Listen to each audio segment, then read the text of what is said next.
We want to welcome you guys back to It's a Bit. We have a very special guest joining us today. We got Kevin Gorg, sideline reporter for Fox Sports North. He's with the Wild, the Twins. If you've ever turned on your TV and watched any Minnesota sports game, Kevin's been on it. Kevin, it's great to have you here. How you doing? Boys, we're doing good. It's a little break in the Wild season here, so it's not what we want, but it's certainly not unexpected. And we're going to get back to it here hopefully in a week or so. And we're kind of getting into kind of the rhythm of the season. So it's a little disjointed now. We're about a fifth of the way through the year. Lots of great hockey in front of us, and hopefully they can get the boys healthy and get back on the ice soon. I'm going to say, for those of you who have been watching us, for a while, we did our soda stream back in May. Kevin was on it. I think my favorite thing that you said about yourself was that you're like an exact replica of George Costanza from Seinfeld. That's the one that stuck with me. Sadly, it's true, and anyone who knows me, I have some tendencies with his personality too. So it's all in good fun, and it's just one of the realities of kind of the world we live in, because I work with a bunch of guys like LaPanta that are obsessed with Seinfeld. So it tends to come up once in a while. Are there days like it's early morning, people are just, it's kind of the Monday morning feels, and you walk in with all this high energy and people are like, not today, Kevin, not today. I don't know. Has that ever happened?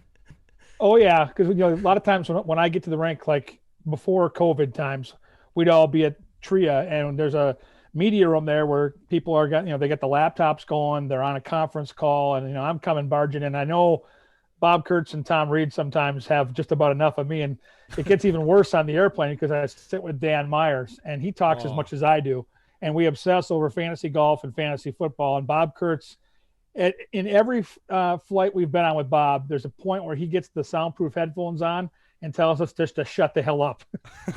Well, I was gonna say you and Dan did our fantasy league, and Dan was like the number one shit talker out of anybody. Like anytime he loves it. Anytime anyone got beat by you guys, he always had some clever thing to come up with. Whether he's making fun of your name. I think for us it was like, your guys' name is 10,000 points, 10,000 takes, but you can't even put up 100 points. And I mean, you just have to take it. Not on Twitter either. Well, you just gotta go with it. And he gets after those bar down beauties too. I felt bad for Jesse and Alexa, because he really got after those two. Yeah, and they were easy targets. Their team was awful. They were bad. I think Chris Long and Darren Wolfson from KSTP took last because they were trying to be the guys who were smarter than everyone by taking like all these sleepers, and they ended up just picking a bad team. Just bomb. I mean, what was our record? Were we like 500? We were middle of the road. There was a vote in our group chat about removing me as team manager, but I didn't think it passed, so I got to keep my job. You live for another year, and you can redeem yourself next year. That's the beauty of fantasy football, is in most leagues you're not stuck with the bad picks you make unless you're in a dynasty league, so you can just kind of wipe the slate clean and redeem yourself that next year. Yeah, we're not going to pull a Detroit Lions situation, so we should be fine. No. Well, Kevin, who was the I guess the general manager of the fantasy team? Was it you or Dan? I feel like it was you behind the scenes, but then Dan was like the front-facing guy that was just talking shit and just going off on people. He was the face. Well, he definitely was the general manager of the operation, and so that allowed him maybe to puff that chest out once in a while. But yeah, I'm a big believer, especially in fantasy. You got to be real careful with that, because what comes around goes around, and as soon as you start chirping, one of your guys is going to twist an ankle or tear an ACL, and then next thing you know, you're on the wrong end of the backlash. So I'm not big on the whole smack talking until the dust settles. But Dan, he plays from a different deck of cards than I do, and he gets right after it. Part of the fun for him is to have that smack talk, and he does it well. But no, we talk on a daily basis behind the scenes about who we liked, our lineups, and he does the same thing during our fantasy hockey season with the Fox Sports North crew, and he definitely takes lead vocals on that. I'm much more into fantasy golf than I am fantasy hockey, and so he really kind of runs the show. Shit talking and then getting it thrown back in your face. No one knows that better than Tyreek Hill. Nope. Last night. Oh, yeah. Oh, Antoine man. Winfield. Winfield Jr. gave him the peace sign in the Super Bowl. Peace sign, baby. How about that? And the picture of how it started and how it's going, and you flash back to that game during the regular season where I think Hill had over 200 yards in the first quarter, and he did the peace sign on one of his touchdowns, and Winfield was seen kind of chasing him. And then the backlash, when it mattered most during the Super Bowl, was Winfield got the payback last night, which was kind of funny.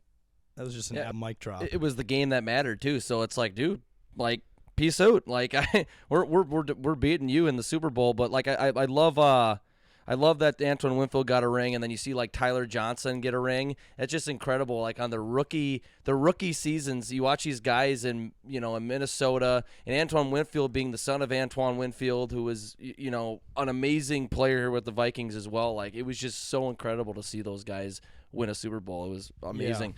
When Jonas Brodin dropped the F-bomb on TV. Here we go. Yeah. I was like, I wonder if Kevin Gorg is laughing on the other side of this. Well, like, what's your reaction when a guy does that? Well, to be honest, if I'm next to him, it's probably a different reaction. But because of the way we're set up now, even for home games, the players are down in that tunnel behind the bench, and I'm up in the main concourse. And so I thought I heard something, but then when he paused and said, "Oops, sorry," then I knew I heard something. And at that point, you're just trying to keep the thing on the rails. And it was so surprising because of who I was talking to. There's about 10 other guys I would have thought in that locker room that might have slipped, not Brodin.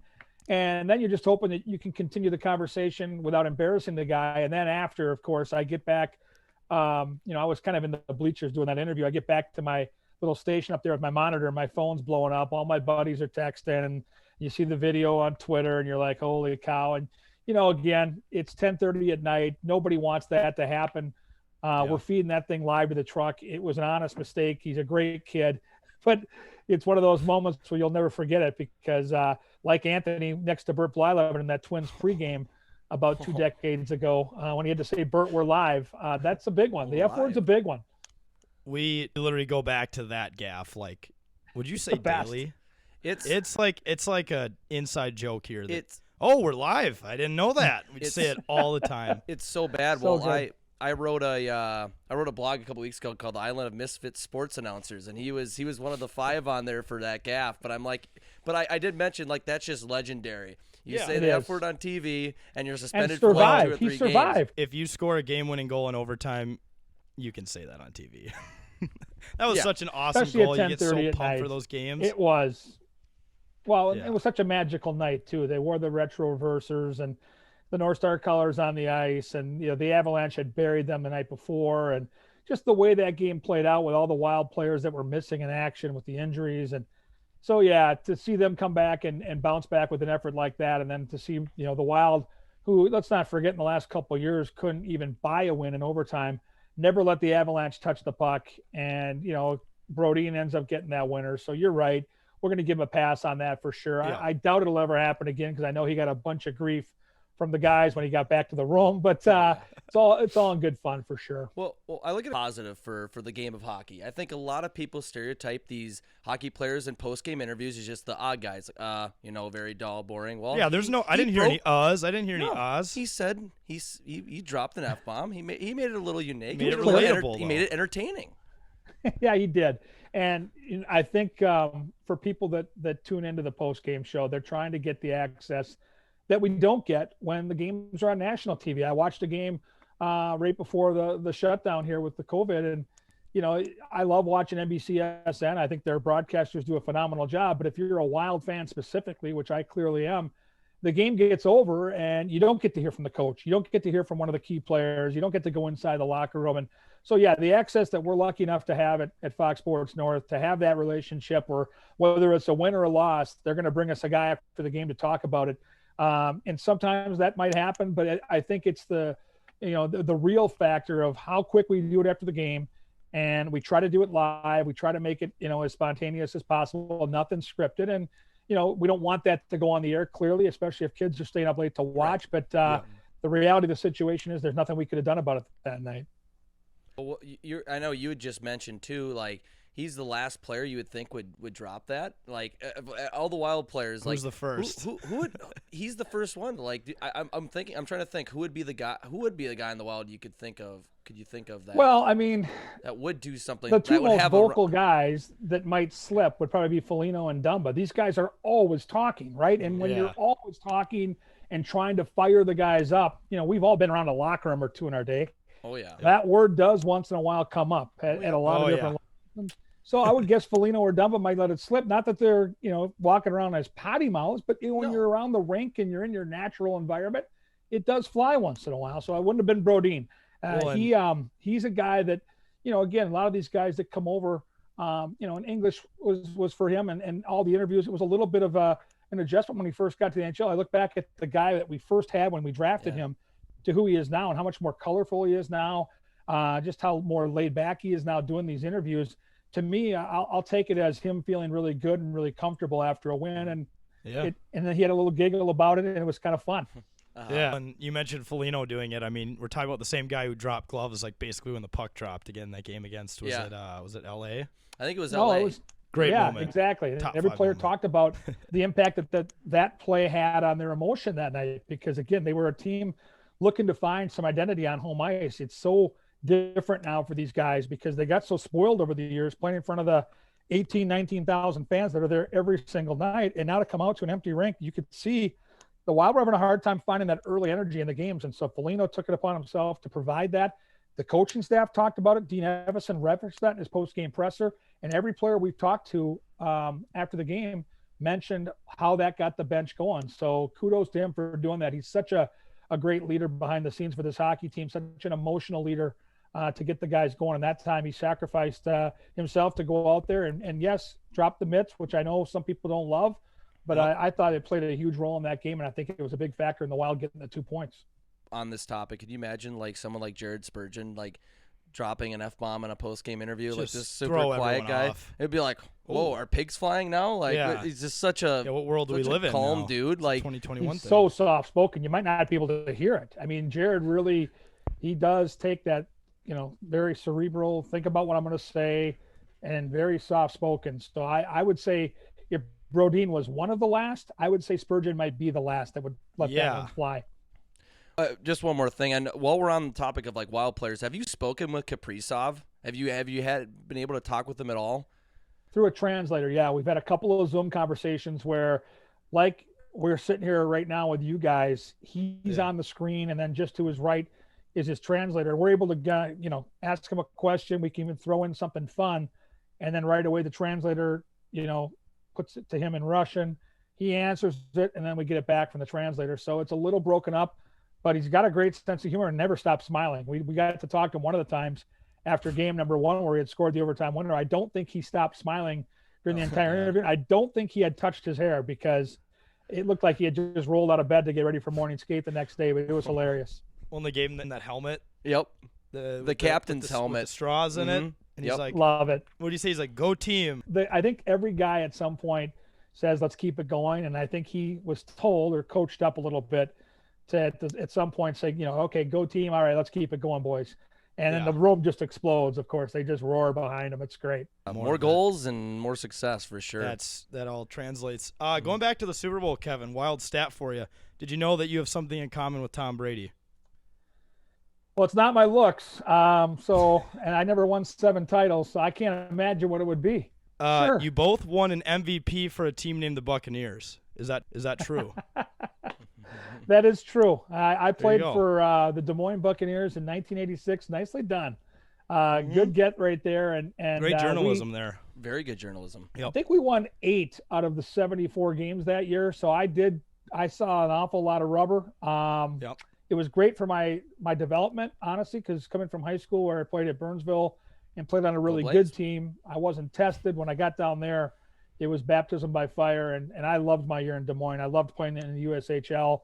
The league was great then. It's just gone to a completely different level now. So well done, you guys. That was very impressive. The Bucks. It's a great bit, though. I have something in common with Tom Brady. I can't say I do. Other than we're both human beings in America, maybe. It's definitely not looks. And how about that guy, though? I mean, it's an amazing story, and I think someday we're going to look back, 10, 15, 20 years down the road. Right now, it's probably just because it's right in front of us, but the level of greatness that this guy has provided year in and year out, it's just amazing to me. And one player can make that much of a difference if it's the right player. It can be a goaltender in hockey. It certainly could be a quarterback in football. And Tampa Bay, if he's not there this year, probably ends up 9-7. With Jameis Winston and probably misses the playoffs, but there they are. They were the best team down the stretch. They got hot. They won all those road games in the playoffs. And, just watching him execute his toil at a high level when the pressure's on every single time he answers the bell. It's just a remarkable player to watch. And I was drawn to the NBA as a kid because of Michael Jordan. And even though I love football and I love fantasy football, Tom Brady is a reason to watch games like yesterday. Even if I had no rooting interest. I didn't dislike either team. I didn't like, either team. It just was a game I wanted to watch because it's the Super Bowl. But then you're just drawn in by Brady and that storyline at age 43, and it's just incredible. Well, and it's all the people that said he made a mistake, that this was the end of his career, that he was passing the torch to Mahomes. We see it with our own eyes, and it's like, shit, man, we're seeing history. Like, who knows if there will ever be a player like him again? I mean, people want to say Mahomes, but how can we prove that? I don't think anyone comes close to what he's done. And I thought the line of the week was the Monday before the Super Bowl. They're doing something like this. So normally, media day / media night, the hound of reporters kind of gathers around the players and they put all the microphones there and they talk to the guys. And this year, because of COVID, they had the guys in a room with a tarp that said Super Bowl 55 on it. And so they asked Tom Brady, first question, well, what's this like for you? And he goes, well, it's really different. I'm just in a room talking to a laptop. He goes, in the other 9 times I came to the Super Bowl, I was with you fine people. And I thought that was just a subtle jab at everybody. Like, yeah, this is the 10th time we've done this. Half of his career. Yeah, he's won more Super Bowls than the leading teams that have won total Super Bowls, like Pittsburgh. And he's won more Super Bowls than an entire team organization. That's insane. It'll never be touched. I can't imagine anybody else doing what he's done. And the fact that he was middle to late round draft pick, kind of an afterthought on draft day, and he turned into this, makes the story that much better. So incredible. Well, Kevin, speaking of Tom Brady, I mean, you are a Tom Brady-like figure at Burnsville High School. I mean, you won a title there as goal. It's one of our only 2 titles there. Like as a Burnsville graduate, you're at a plaque up on, you have a picture up in the halls of Burnsville. I don't know if you know that, but people talk about you as you have legendary status there. I think the further away you get from 1985, the year that I was lucky enough to be the goalie on that team, the better the stories get. I know the reality of it, and I know how good that team was. There were a lot of goalies they could have thrown in that crease, and it would have been a part of a title. But it's fun, and I got to play for a legendary coach in Tom Osiki. It was the first time Burnsville had ever won the tournament, which is something we talked about throughout the entire season. And to quote the great Bill Parcells, when he won his first Super Bowl, he looked at his team in the locker room after the game got over and gave that emotional speech where at the end of it says, no matter what happens from here to eternity, they can never say you weren't good enough to win this. And I think for all of us growing up in Burnsville, dreaming about getting to the tournament, dreaming about winning the tournament, I tell kids this all the time when I talk to high school teams and college teams.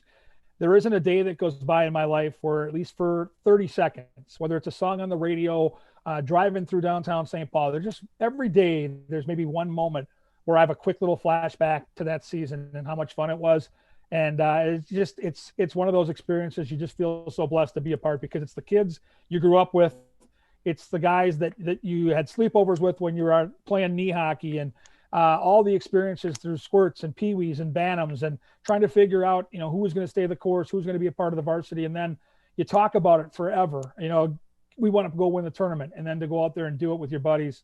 I tell kids all the time, if you're good enough, and a lot of kids have to think, okay, do I go play juniors? Do I go here? If you're good enough, you're going to get there. And I think, talking to Nick Bugstead, talking to Kyle Rao, and some of these guys that had opportunities to leave early, I think the majority of these guys get it. It's a once in a lifetime opportunity. You're never going to get anything like that playing pro hockey or anywhere else. The state tournament stands on its own. It's epic. And we felt pretty lucky to be a part of it. Well, not away from the Exo Energy Center, but you guys won it at the Met Center, right? Civic Center. Center. We played Center, right. Yeah. We played our sectional games at the Met Center. And so our section semifinal and our section final were at the Met Center. And then the tournament itself was at the Civic Center with the clear boards. It's old school, but same property. So every time I drive to go work a Wild game, it does bring back just a little bit some of those memories of downtown St. Paul. You're mapping on that piece of property. I won a state championship. See, I never got to experience anything like that. Neither my school or none of the teams I played on. I was just a 4th spot varsity golfer. It's like the 4th line grinder type spot. We made it to sectionals one year, but never made state even. So I'm always jealous of people who've gotten to experience that. And Jake, as a Civ, you're a Civ, so you never made it to anything really either. No, I grew up playing goalie. I was too much of a Civ, so I didn't get there. He's a little too leaky, Kevin. Was Civ a term back? That a term back then? Oh yes. Even in the 80s. I feel like it's been around forever, but Were there ones that died like back in the old days that people don't use anymore for a bad goalie? Well, I think there's some chance that died, but Civ has always been universal. I think that you look at some of the basic ones, the "We Got Spirit," yes we do, "We Got Spirit," how about you? That one's lived on from the 70s through the 80s and all the way to where we are now. The UGLY, "You Ain't Got No Alibi," somehow has died. Iconic. And they should bring that back. Yeah. Our high school is when there's like a minute left in the third period and, you're up by however many goals. Everyone in the student section grabs their keys and starts jingling them. Like, there's that one. There's warm up the bus. That was always a good one. Love the warm up the bus. That's a good one, actually. Yep. And, it's cold in the wintertime, so that bus has to be warm. I mean, you got to warm it up. Yeah, you got to warm that bus up. For sure. And there was always the Pure Classic that our high school would always shut down immediately. Bullshit, right at the ref. Yeah, not kid friendly. No, not kid friendly. So they would shut it down. We had that one going too. Yeah. It does sneak its way back in there when there's ever a controversial call, especially come sectional time. An elevator. We got the shaft. That's a good one. I never used that. It's pretty good though. The school shut that down really fast, but it was a good bit for a little while. It's a good bit. I missed that one. That's a good one. That's new. Yep. There should just be. We should write a blog on it, like the best hockey chants ever exist. God, who knows how many of them are even allowed anymore? Like I remember our school did a whole memo, like announcement on, kids aren't allowed to say these following lines. It was basically anything where we shit on the other team, and we basically as a student body we're like, we're not going to do that. So. Well, Wisconsin has that song that they sing to the goalies. Remember they used to sing that, "Stauber is a great big sieve, great big sieve, great big sieve. Stauber is a great big sieve. He lets the puck go by." And they go, the whole student section just get into it, and they'd be roaring. And so I like when schools get creative like that and get the whole group involved. Yeah, it's well, I remember back at the U, we gotten so high school is different. So I feel like they're a lot more strict on you can't get away with a lot. But I remember back at the U, we were in the student section for a basketball game, and Bo Ryan was still a coach at Wisconsin. And it immediately in the first minute of the game, just students said, "Fuck Bo Ryan." Oh yeah. Just whole student section was just, and I'm going into it because naturally I'm emotional. That program died with Bo Ryan. Oh yeah, for sure. And then a single team that good since Bo Ryan left. Some big security guard came up and he just was like, "Any more people doing those dances getting kicked out?" Well, then you're kicking out the whole student section at that point because everybody's doing it. Everybody's doing it. Like you can't. But they're definitely. I feel like 40 years ago they weren't as strict on cutting down on that, but it's like now they're like, yeah. I went to college at North Dakota, and like talking to some players that I'm friends with now who played when I was at college, they said like looking up in our student section, it wasn't so much of that, but it was like people passed out or like throwing up, needing to be like carried out by security. So it was more like self-inflicted damage. But I mean, we did the classic Civ. I mean, you get 12,000 people chanting that. I mean, it would get to me as a goalie. Pretty intimidating. It's pretty intimidating when you get that many people involved in it. And just watching college hockey up in North Dakota and that atmosphere and those fans, it's always raucous. That building is as good as it gets. Basically, the hockey team runs the year up there. I mean, the whole year revolves around the success or failure of that hockey team. And I've been up there a handful of times, and I haven't spent a bad minute watching hockey at the Ralph. It is just spectacular, man. Going back to kind of the fans, you're right. Like when Casey Middlestat came up to play, like the whole Casey Middlestat can't do a pull-up, like that was like right behind our goalie. So like every time that kid would look at the goalie, he was reading that line. And I think he didn't even play the second game. He said like he was sick or something, and I'm like, I think we might have gotten to him. Like this is like an 18-year-old kid. I wouldn't be able to handle the Grand Forks flu. He had the Grand Forks flu, I guess, right? Just sucks they don't play as often anymore. I know. It's just they come back. I miss it. They came back. I do. It's best rivalry in college hockey. And I have been worked well over a decade at the WCHA Final Five in the old format. When you got a Friday night or a Saturday night matchup with North Dakota and Minnesota, that was as good as it got for me as a hockey fan. You just can't get at any level. You can't get more hatred, more intensity, more passion on the ice, more passion with the coaching staff. I remember Hackstall at one point flipped off our camera during one of those North Dakota, Minnesota games. I mean, that brought out the absolute most intense feelings in everybody involved. Yeah. I miss those matchups. Kind of shifting gears here. I mean, we've established before, and we all kind of know that you're a big movie buff. You love movies. I gotta ask. I do. Have you seen recently? Have you seen any movies worth talking about that are iconic, or anything new you've seen that is worth the watch? Just over the weekend, I went to a movie called Our Friend, and Dakota Johnson is the lead actress. She's been diagnosed with terminal cancer, and it's the story of her husband, Casey Affleck, and their best friend, Jason Segel. And they've grown up and had this friendship forever, and she's dying. They have 2 little kids, and Jason comes to stay with the family. And it's an emotional movie, but it's a really good movie. And it's nice to see we're slowly starting to get a little bit back to normal. Hollywood start to put out some new content. The week before, I saw a movie called The Little Things, which I know people can watch at home as well, but it was at the theaters for the first time with Denzel Washington. Also, if you like a crime drama, outstanding movie. So Our Friend and The Little Things are 2 movies I've seen in the last, 7 to 10 days, and they're both excellent movies and worth your time. Yeah. Number 1 movie in America. Number 1 movie in America this summer, Denzel Washington.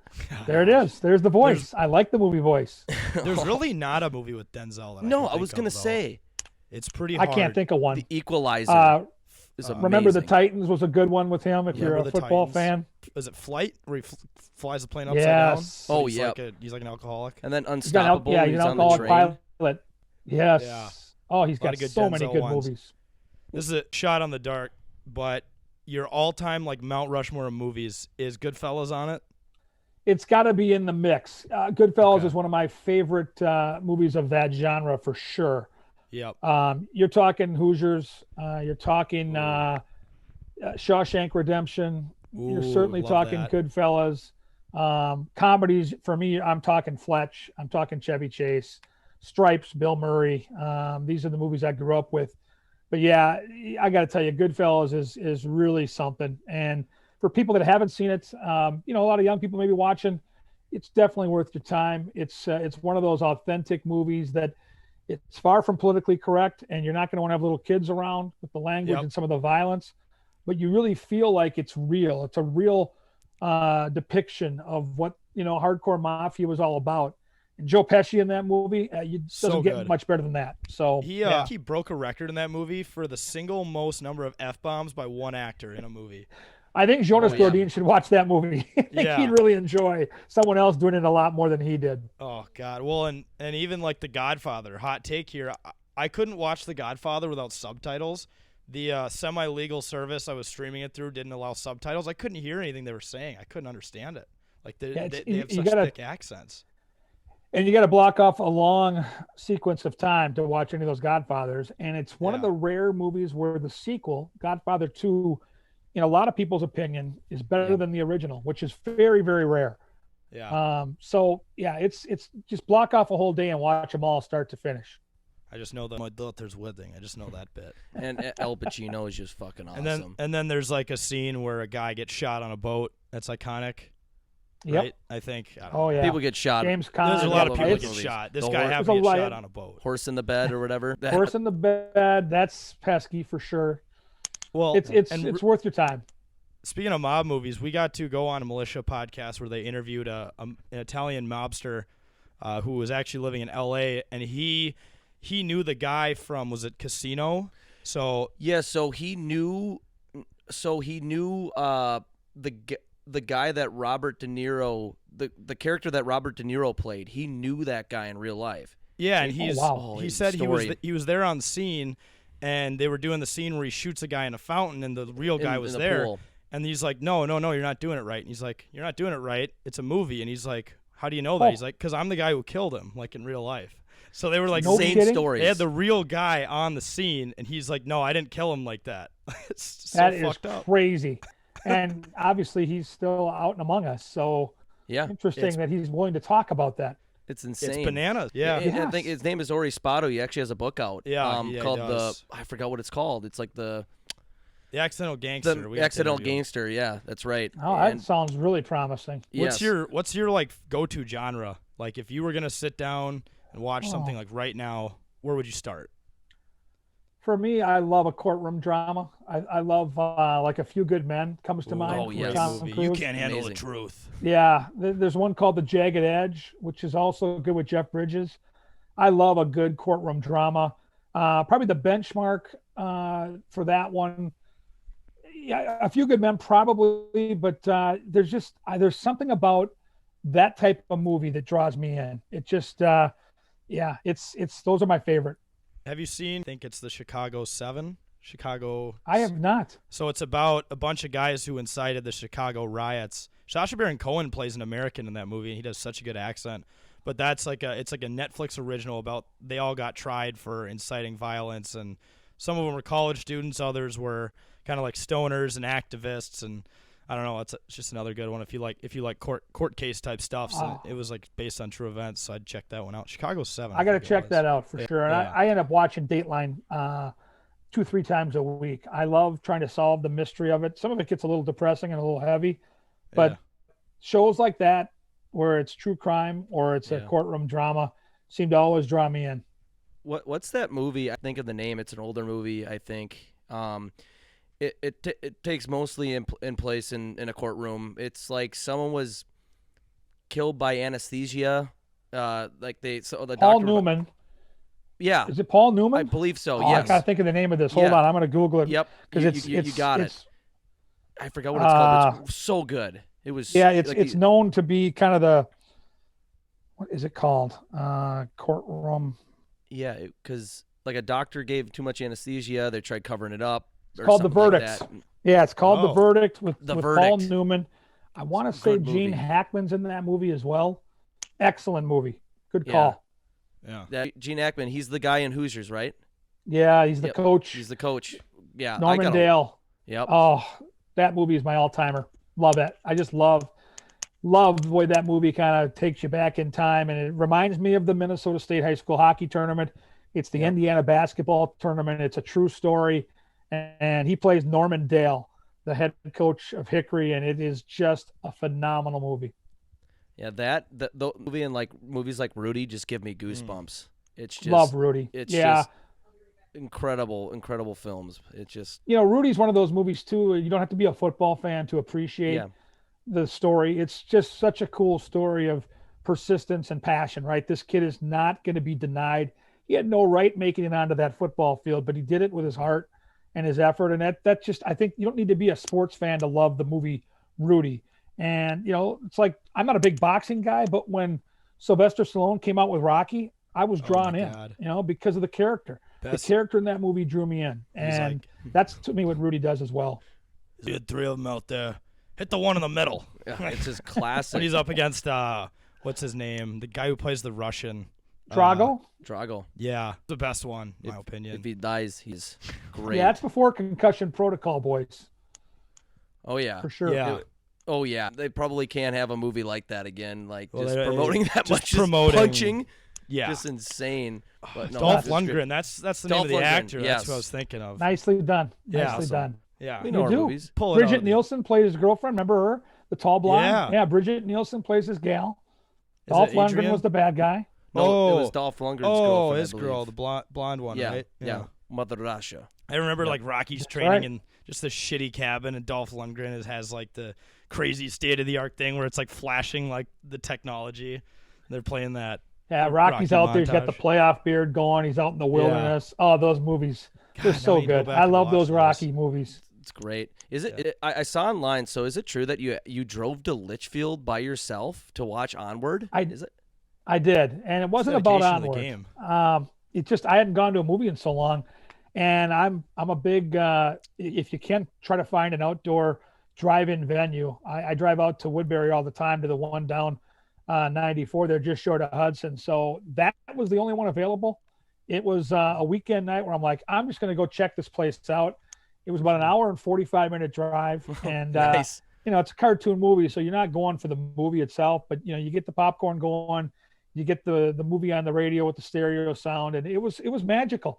I went back a couple more times through the course of COVID because the theaters were shut down. And yeah, the drive-in is one of those hidden jewels that, when we grew up in the 70s and 80s, you couldn't go 3 blocks without seeing a drive-in movie theater. Now, I think there's 3 or 4 left in the entire state. So it is a fun little trip back in time. We drive 2 hours to go gamble on sports in Iowa. So Diamond Joe. Who It's all doesn't, about doing right? what you love, Diamond right? Joe's is a popular spot. Speaking of gambling, Kevin, horse racing advice for a terrible gambler like myself. What do you got? Canterbury. Well, yeah, Canterbury has a lot of different ways to figure the game out. It is a little overwhelming at first. And so I know if you go to CanterburyPark.com and you're looking for something to do on a Sunday here this winter, Jeff Madej, who runs the media department out there, puts together a thing called the Canterbury College. And Paul Allen from KFAN and Brian Aragoni, the track analyst out at Canterbury, actually will sit down with a couple hundred students that are hoping to learn the game. And it's a couple hours on a Sunday. They serve you some pizza from Pizza and Pasta, and it's a lot of fun. I've been out there in years gone by as an instructor, and it's a fun way to spend a Sunday afternoon. Football's over now. That's why they wait till the Super Bowl's done.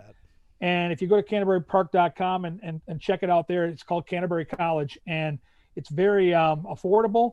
And if you want to learn the game, they're going to use like a lot of video replays, and there'll be time for question and answer. I strongly recommend that. Paul Allen, I could listen to him, read the obits. I mean, he's got so much personality. He's so witty and so funny. And Aragoni, the track analyst out there, feeds off him brilliantly. So you'll get your money's worth, and you'll come out of there learning a lot more about the game and have a lot more confidence when we get closer to the Kentucky Derby and when Canterbury, is going to open up here in May. So it's a lot of fun. Everyone in the room's giving the nod, like we're doing that. That's kind of nice. a thing now. Does PA live call it while he's in the? Oh yeah, in the class? Yeah. He'll get the video That's replay awesome. up on the monitor, and he'll give it a stretch call. And he's big fun out there. And like me, he has a lot of passion for the game of horse racing, and he's trying.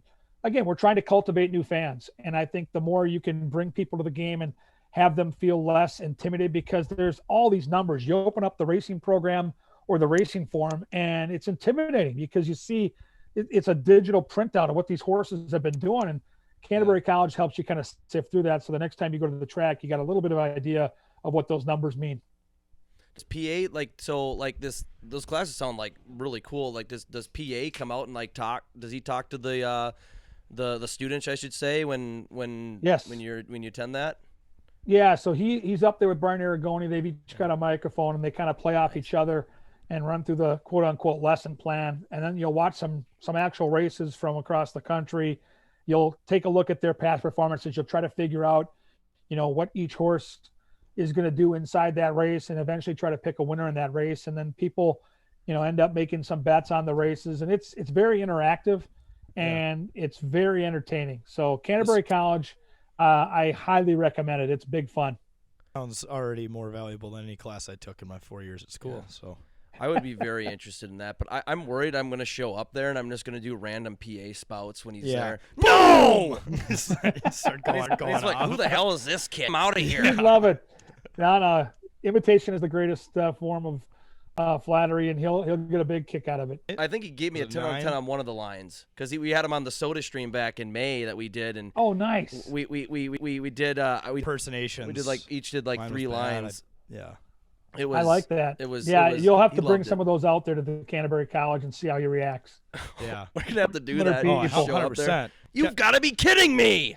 It's like This ain't Detroit, man. yeah, This is the Super Bowl. this is Canterbury Park. He's gonna be like, I think I know those guys. It's gonna be like, Oh, he'll definitely these get a Oh, those chuckle. guys. I've seen okay. them on Twitter probably. Hey, it's Kirk Cousins. What's going on? Yeah. Like, gosh. Kevin, even though the XLs is obviously doesn't have any fans in it, do they still serve beer to you media guys after the game? No, Still there's the beer nothing carts like run that around? there. It's so sad. Everything's closed. Like literally when we get there, there's some security to let us go in, and we take our tests and get our temperature taken. And then we get in. It's just our crew. It's the camera guys. It's the technicians. And it's, the family and friends are up in the club level. But it is a little bit eerie looking around that rink, knowing there's like 50 people working and another 150 people watching, and that's it.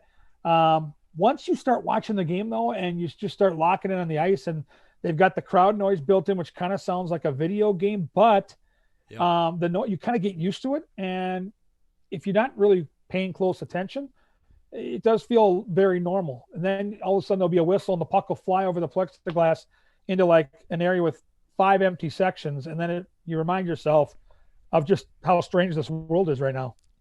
What's it going to take for us to get us 10,000 takes, guys, to be one of those 150 people in the game? Yeah. Is there a certain fee we have to slip under the table at an Italian restaurant, or going back to the Goodfellas? The guy you're going to have to really get to know is Aaron Sickman. Now, he's a friend of Paul Allen's, and he loves horse racing. So if you go to Canterbury College, maybe Aaron Sickman will be there, but he's the guy that's got all the power. Okay. Got the power.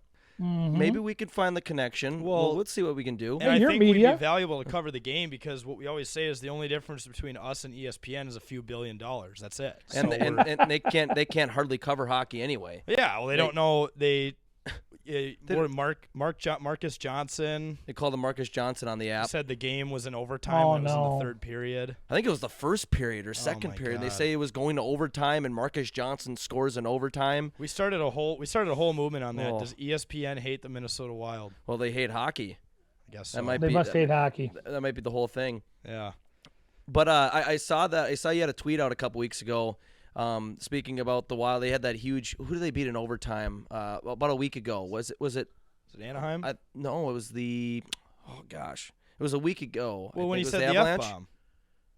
It was not Colorado, or was it Colorado? It was Colorado, because he said the F-bomb. Yes. That was the F-bomb. Yeah, that was the game. That was the game. But it was. You had a tweet out. You're like, OT Dean is my favorite Dean, and yes, when they show him tackling the guys. Smiling, he's energetic, but whenever you see him on a TV presser or anywhere else, he looks serious.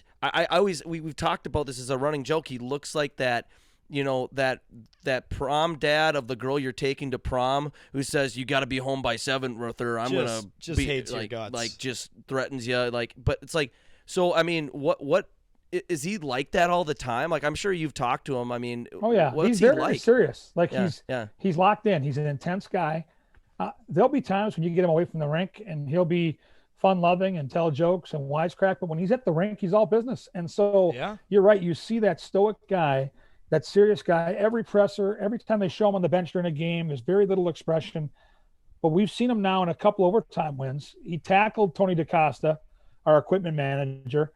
He darn near took Darby Hendrickson down. That's not easy to do. Both those guys are very well built, big, strong guys. That's the one thing that I think where Dean kind of lets his guard down and the emotion of the moment takes over. And that's my favorite Dean. I need more of that in my life. Well, he tackled those guys. He should try out for the Vikings defense. Yeah, I know, right? Seriously, you could use a guy like him. Man. Well, I think it was the first game, I think, too, when Kaprizov scored. He tackled the equipment manager. Or something. He did. Like during the comment, people. That guy's just ready to get tackled in overtime. You're gonna start. You're gonna look whenever the Wild go to overtime. The bench is just already gonna be cleared out because they're just like, let's just give Dean his space. But the equipment manager has to sit there. Yeah, it's part of the job. He has to. He's got to be close by just in case something goes wrong. So he can't leave. And well, you also can't tradition. Like if we keep winning in overtime because Dean is tackling the equipment manager, we got to keep doing it. We're not superstitious. We're just a little stitious. I think every team has some superstition, and they're not going to let those guys do anything different if they keep winning. Yeah. Well, especially the Wild. Like, they've been just ever since the NHL went to 3-on-3 overtime, they've just been awful. And then it's like Kaprizov comes in. So exciting to watch. I guess he is the Soviet savior. I guess I don't know.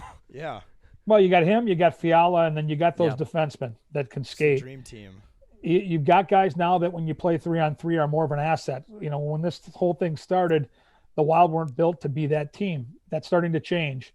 And even the other night, the game we're talking about, who would have thunk this, but they start out against maybe the hardest team to beat on 3-on-3 might be Colorado. They might be top to bottom the fastest team in the National Hockey League.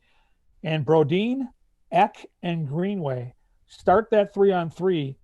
And not only do they score the winning goal, but Colorado never touches the puck.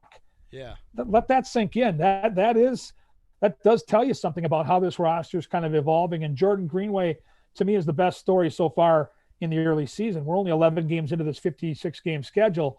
He's a completely different hockey player this year, and that started in the offseason. He got called out by the general manager last year.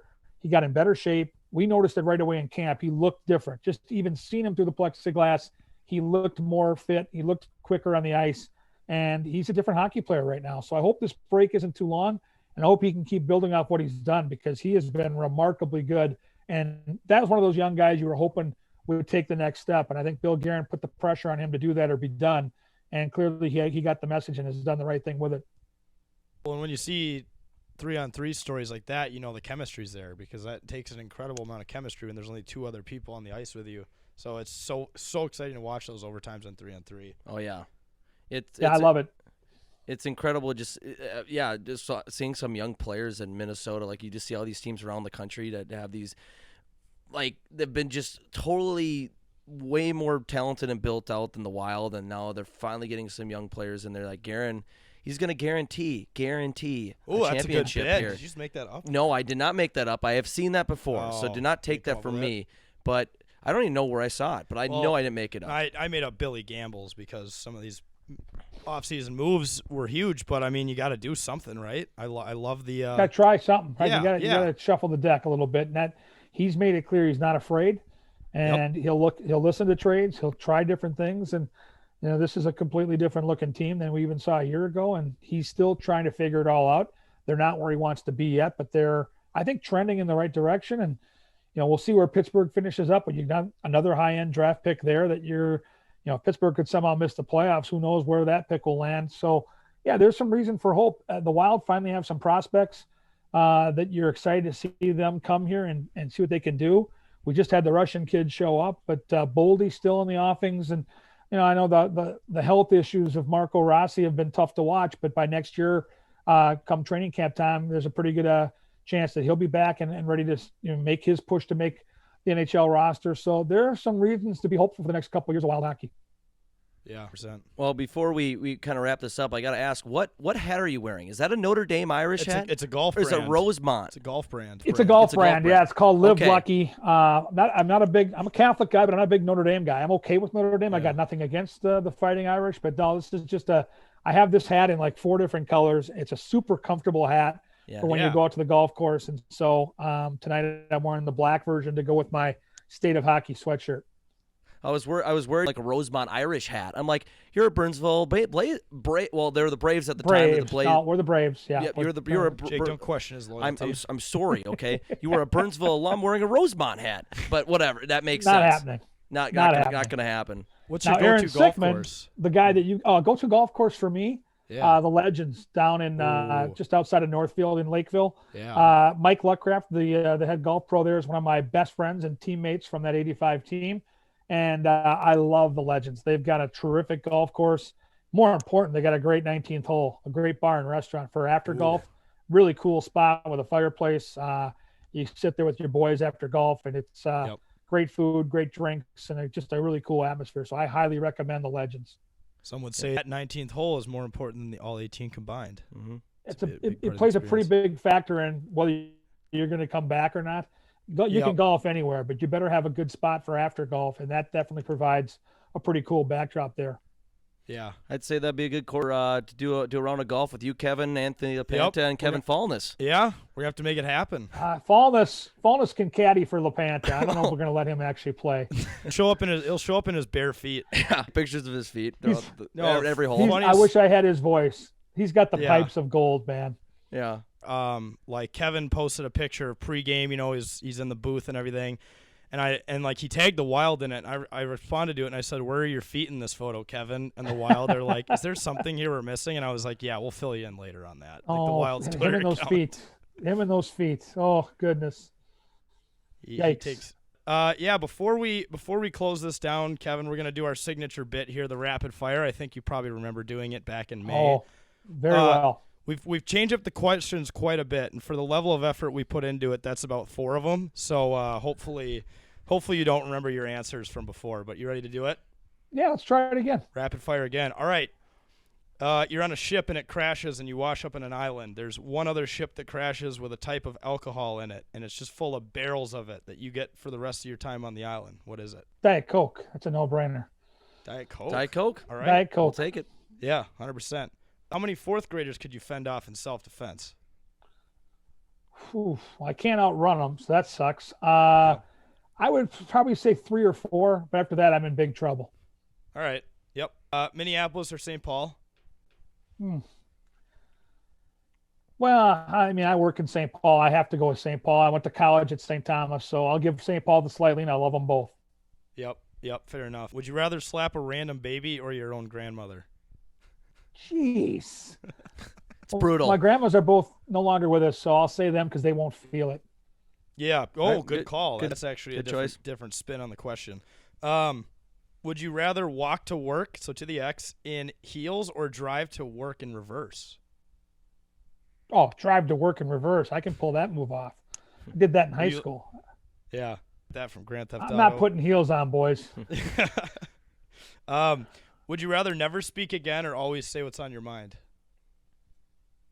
Always say what's on my mind. I couldn't do the first one. That wouldn't work for me. I was going to say It'll work at your probably job, be no. unemployed. Yeah. That Yep. would, for sure would not work.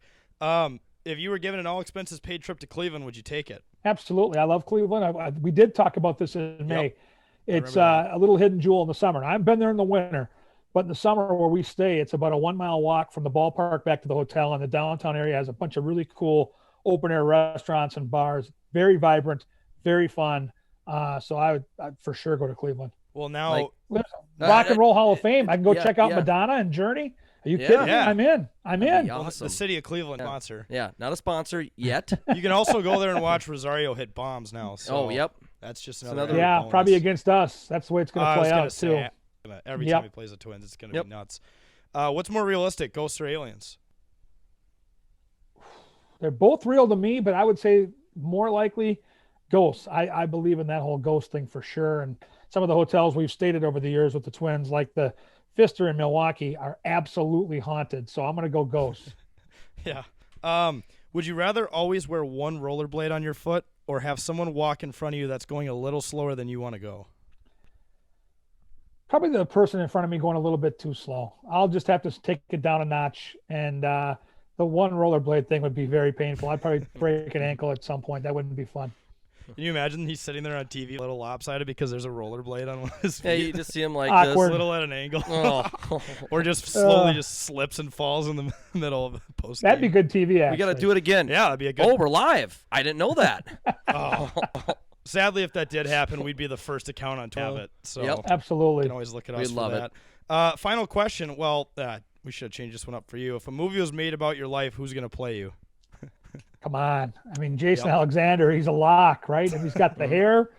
He's got the personality. So I got to go Costanza on that. Yeah. Awesome. 100%. Yeah, that's always a great bit, this Costanza look. Well, Kevin, we got to say we've loved having you on. Definitely would love to have you on again. We're going to make the golf thing happen this summer with LaPanta. Fallness is going to have to carry our clubs. That's fine. That's a deal. Perfect. We're making that. It's getting set in stone now. That's done. Yeah. Yeah, we're going to the Legends to see Lucky, the head pro down there, who also coaches the Northfield boys high school team. And nice. Don't forget to go to Canterbury College, boys. Yeah. Yeah, go see PA. And he's loose. Well, He's loose. And he's loose.